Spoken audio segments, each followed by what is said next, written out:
What is going on, everyone? Welcome to another episode of Breaking the Kernel. We are back from break. I'm not gonna lie, there's been event after event after event, and I'm finally in the studio to actually record episodes. So I'm really happy to be back. You already know we have a bunch of Switch 2 news.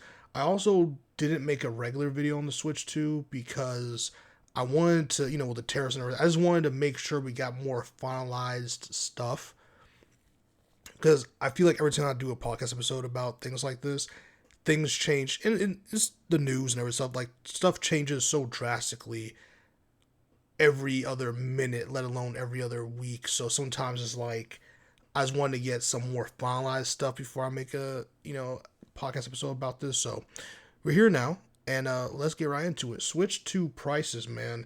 This is something that's been really eating away at Americans right now. So the pre-orders for Nintendo Switch 2 will begin on Thursday, April 24th, 2025. At launch, the price for the Nintendo Switch 2 in the US will remain as announced on April 2nd, which was $449.99. And the Switch 2 plus Mario Kart World bundle will remain as announced, which is $500.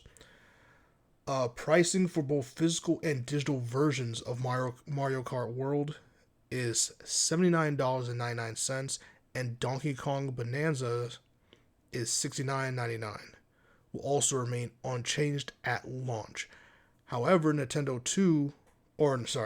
Switch 2 accessories will experience price adjustments from those announced on April 2nd due to changes in market conditions. Other adjustments to the price of any Nintendo product are also possible in the future depending on market conditions. This is via GameStop Twitter account, official Twitter account. So the MSRP as of April 18th, 2025.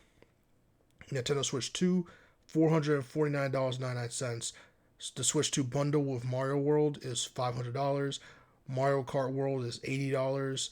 Donkey Kong Bonanzas is $70. Nintendo Switch 2 Pro Controllers $84.99. Joy-Con 2 pair is $94. Well, $95. Joy-Con 2 charging grip is $40. Excuse me. Joy-Con 2 strap is $14. Joy-Con 2 wheel set $25. Nintendo Switch 2 camera is $55. Nintendo Switch 2 dock set is $120. Nintendo carrying case and screen protector is $40.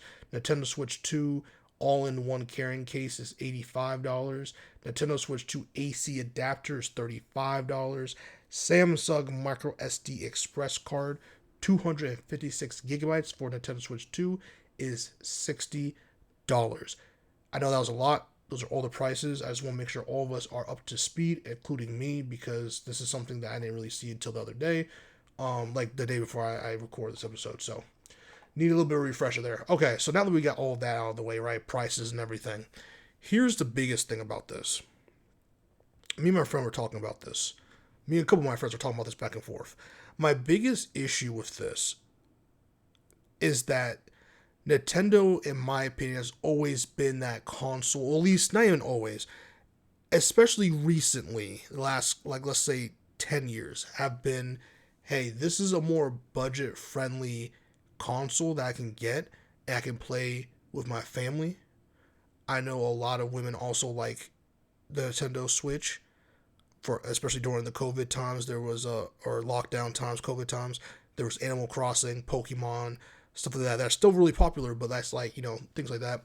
It's a great party system. It always has been a great party system because Mario Kart, Mario Galaxy, Super Smash Bros, etc. Like, this is what Nintendo was known for. And by budget, I know in this day and age, we call anything that's not super expensive.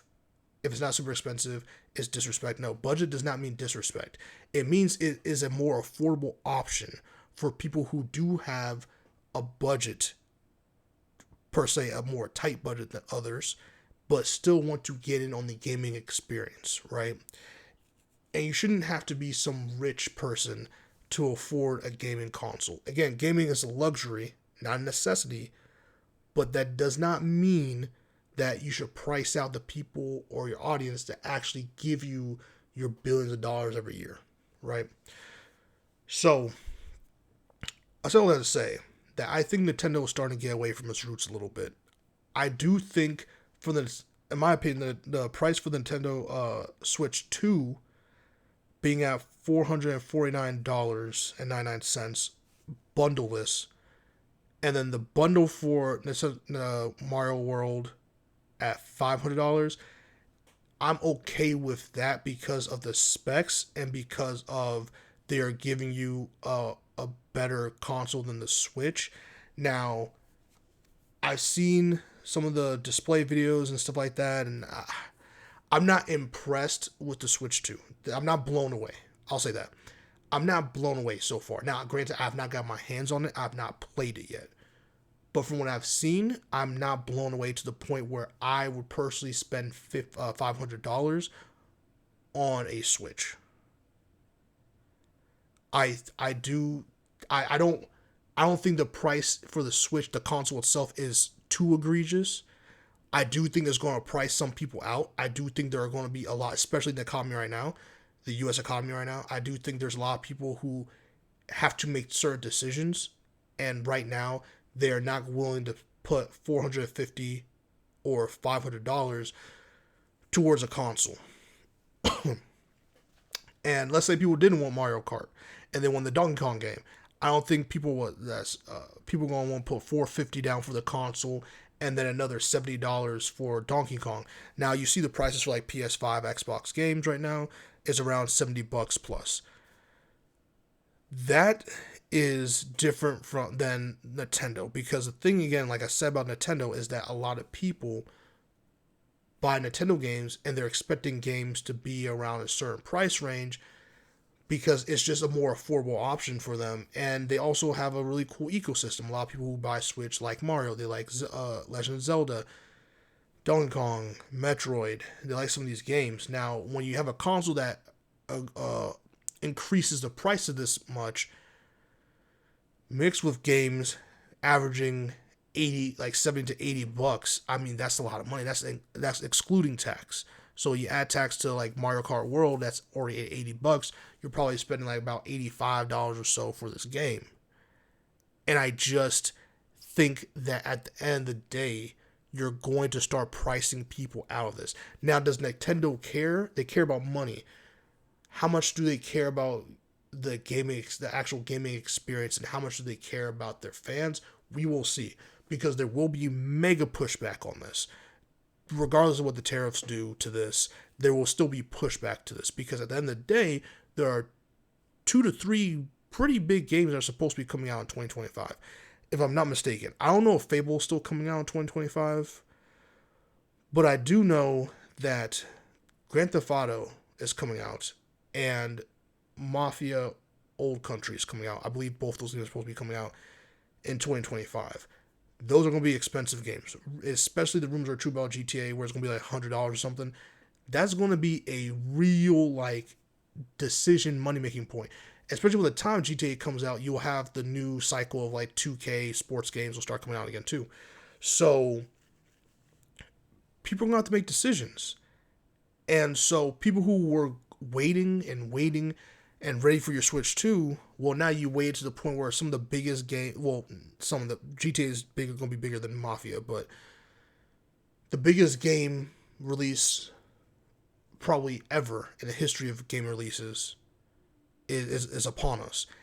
And this is going to be a legitimate decision. People are going to be like, do I want to buy this? Is this something I want to do? I don't know if people want to do that. I'm not going to lie to you. I just don't know. Because now it's like, okay, well, this summer I'm going to get GTA. And I don't know if GTA pre-orders have happened yet. I don't know if GTA pre-order, I'd be shocked if it didn't, because it's supposed to come out relatively soon here. But, yeah, GTA is going to be in back of people's mind, especially people who start putting down for GTA's like, oh, that's $100 I'm gonna be missing on my bank account. Do I really want to go and do I really want to go get the Switch 2? So we'll see. We will see. Also, it depends too how the Nintendo Switch 2, like how it's going to work out with the release. Like I know people are going to put pre-orders down. Is it like some of the other consoles where you have to put down the full amount? Can people put down a small deposit to save their spot and slowly pay it off?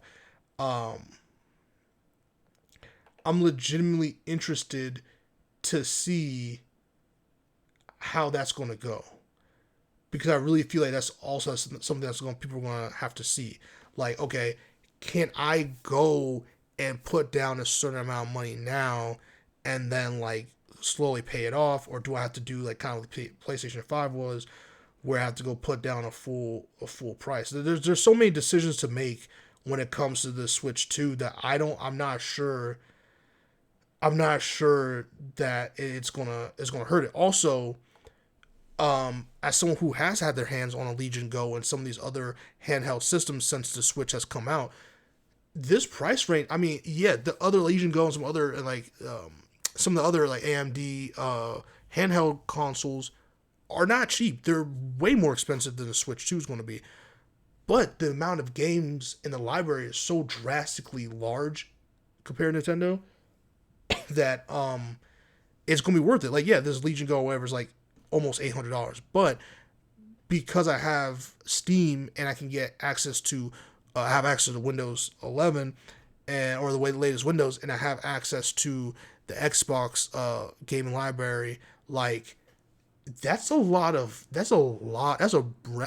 range, brother. That's a huge range compared to Nintendo Switch 2. That's obviously going to take some time to build up the Switch 2's gaming library for just Switch 2 games, not like the reboots or remastered versions of many of the games like Nintendo's notoriously always does. I would be really interested to see where people's pockets are willing to go. Because, man, April 24th which is in a couple of days here from the recording of this podcast episode, is that it's going to be really interesting. I'm curious, is it going to be a PS5 situation?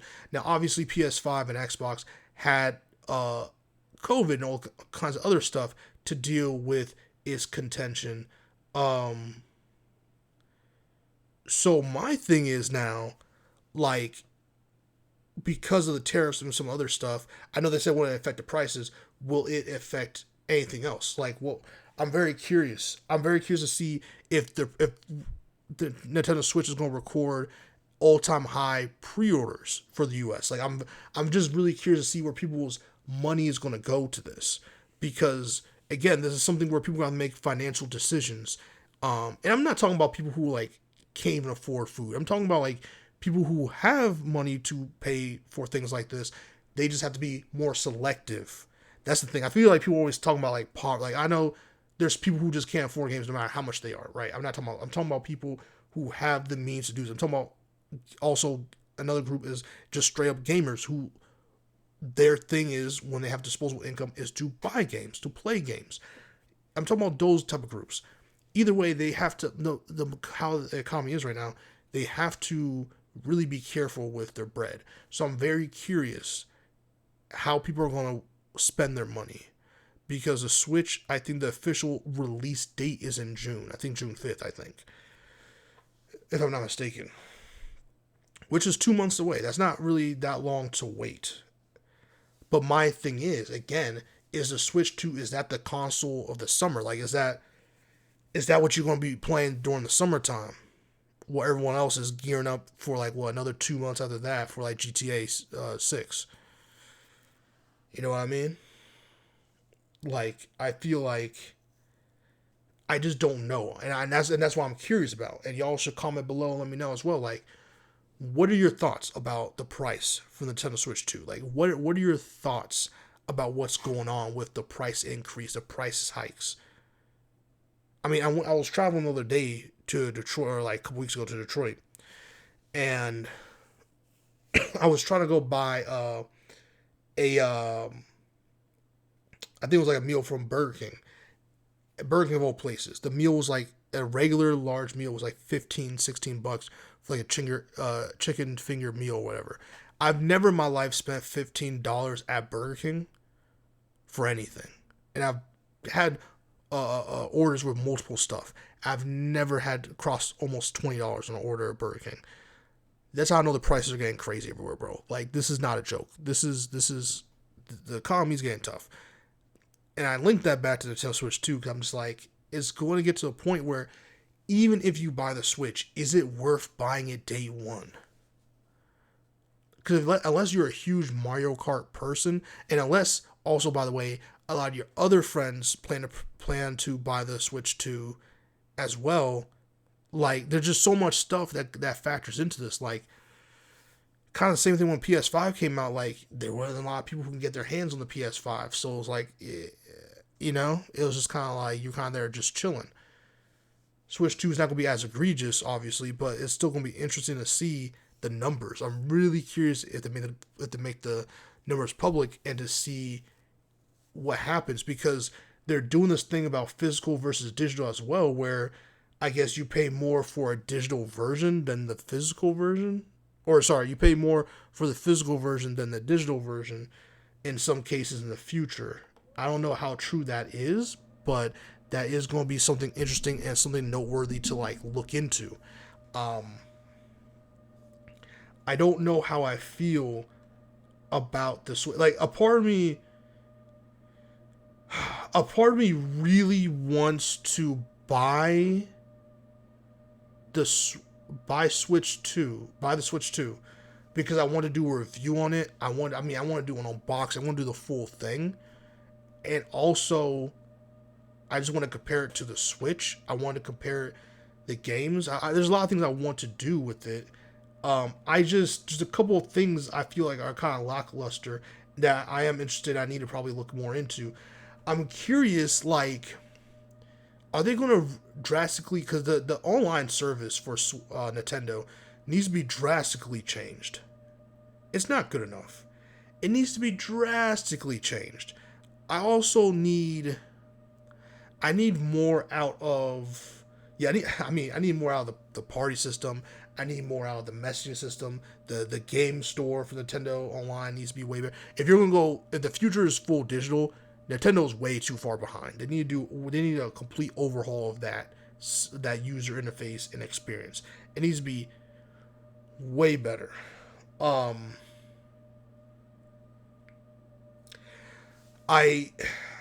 very curious of what the games are like, because a part of Nintendo's problem is that because of the hardware, they can't run certain games. There's a lot of games that run on Xbox and PlayStation 5 that they cannot run. So, which is fine. You're not buying a Switch to play The Last of Us. You know what I mean? Like, that's not why you're getting a Switch. I understand. Nintendo has a huge list of games they could release for their console that are going to be for the console only. Some of the last exclusives, but they just don't. This year, it sounds like with this console, from the rumors, from what I've seen people report, it sounds like Nintendo's going to go a little bit more in on some of their iconic IPs and give us some new stuff, not just regurgitate the same old shit they keep doing every new console, but like actually give us some original cool stuff like Metroid and stuff like that. So if that's the case, I'll wait, and then when I see that happen, like when I see them release like more stuff and really expand their IP to where it should have been for the Switch, then we're talking. I'm not gonna lie, I was not a big fan, and still not a big fan of how they did the recent Legend of Zelda games for the Switch. I really think they took a step back with that. Now, I'm one of the few. There obviously is super popular, and obviously a lot of people like it, and that's fine. There's nothing wrong with liking the game. Like, I'm not one of those people. I personally just didn't like it, so now I'm kind of off Legend of Zelda, which I never thought I would be, but I'm off of it. Now I want to see more. I want to go into Metroid. I want to go into, like, just look at the Smash Bros. Really go back to Melee and like just look at some of the roster they had for that game. there's a lot of games, a lot of IPs they could make. I really want to see some really cool stuff. I think Fire Emblem. I've never really got into Fire Emblem, but it's never too late. I really like a good Fire Emblem game for the Switch 2 that would make me a fan of Fire Emblem. Again, Metroid. I always harp on. There's never enough Metroid. Like, you can keep giving me more Metroid games. I'm never going to complain about Metroid. But with the increased hardware, I think I think Nintendo could do more. I think, how can I put this? I believe Nintendo could push for more, like, push the boundaries of their hardware and software and give us some more classic original games, or just like really revitalize some of their IPs. Like, again, like, I'm just using Metroid or even Star Fox especially. They could make a really solid Star Fox game that I think, with the tech they have in the Switch 2, could really put them into a really great category, or like put them in a really great place. I feel like they went a little bit too soft, and they went too safe on a lot of choices. I think that they could make more bold choices now that they finally did a more decent job on their hardware. And I really think they could push this, especially to give us the GameCube controller. I think there's a lot of stuff they could do with what they're doing to Switch 2. I just hope they don't drop it. I really hope they continue, because I grew up with Nintendo 64, GameCube, and like, I'm used to them, and the Nintendo DS. Like, I'm used to them giving us some really crazy, wonky ideas that work for them, and giving us some games that really utilize the hardware they're giving us. You know what I mean? And I'm used to have some games that are really cool. Like, there should be no reason why Metroid shouldn't be their horror game franchise, or their horror adventure game franchise. Just like how PlayStation and them have like BioShock and stuff like that, right? Like, Nintendo can go bar for bar with a lot of these properties. Obviously, for fighting games, Street Fighter, all that stuff, Nintendo has Super Smash Bros., one of the most successful fighting games in the history of fighting games. So like, they have the ability to do it. I just hope that they continue to push, continue to innovate, continue to do something new and exciting with the Switch 2, because God knows it's gonna be forever until we get another console after this. So like, let's utilize and make the most out of this. Let's not just bank on, oh, the Switch was wildly successful, so we're here just for money. And I know money's a big thing, I get it, but let's make gaming an exciting frontier. Let's make it something where it's like we can really explore the Nintendo universe and give our fans, our loyal customers and fan base, something new and exciting that they wouldn't be expecting. Like, let's keep pushing the boundaries of what we have made. If we spent all this time making this, let's make it worth it. Let's make this generation of ours something unforgettable. The Switch was unforgettable because it was a handheld console that could do, like, that's why. But like, with the Switch 2 now, the gimmick's done. So let's get back to the gaming aspect of it. Let's make games that are really exciting, that can match and really push our hardware to why we made it this powerful. Like, let's do something special here. And not that the Switch 1 didn't have special games and masterfully made and crafted games. That's not what I'm saying. But I do think, compared to its predecessors, compared to other previous generations, I think that Nintendo over the time has gotten really comfortable with the fact that, if we just do something wonky and unique, we're just going to bank off billions of dollars, and we can just keep remastering stuff from like the 90s, early 2000s, and bank on that. So no, let's give them a new Star Fox game. Hell, let's give them an Ice Climbers game. You know what I mean? Like, let's give them something really cool to look at. Let's give them a really cool Sonic video games. Let's give them let's make more crossover games they wouldn't expect. You know, like, let's keep doing that. Hell, I actually really liked Soul Calibur when it came to Nintendo. I really liked that Soul Calibur game with Link, and Soul Calibur for the Nintendo GameCube was a really sick game.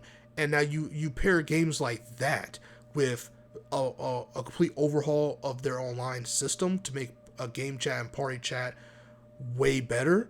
now you're talking. Now you're speaking my language. Now you're giving me something really, really cool. Like you're really starting to innovate and do something interesting there. Like that's what I'm trying to see. I'm trying to see something really, really interesting, something really cool, and something that like will just make sense. Something that's fun. And I do believe they can do that. Now, will they? Do they feel like it? I'm not sure, but I'd be interested to see them try and to see them have fun. And I think we can do that. I really do. I really do think we can do that. And I think that we can see some really fun gaming. And I have hope in them. I don't want them to fail. I have hope in Nintendo. I do think they can give us, especially with this price point, I do think we're going to get something really special with this console. I just don't know. I just don't know if they will, but I hope they do. So, like, comment, subscribe, and share. Let me know your thoughts on the Nintendo Switch 2. Are you going to get it? Are you going to skip it? Are you going to wait and see? Are you someone like me who because of 2020, everyone was doing, like the what's it called, Imposters, or whatever the game was called, and then COVID and everything, like Animal Crossing and stuff like that. Did you just say, what, fuck it, I'm gonna go get me a Nintendo Switch? Like, let me know your thoughts down below. See you on the next one. Peace.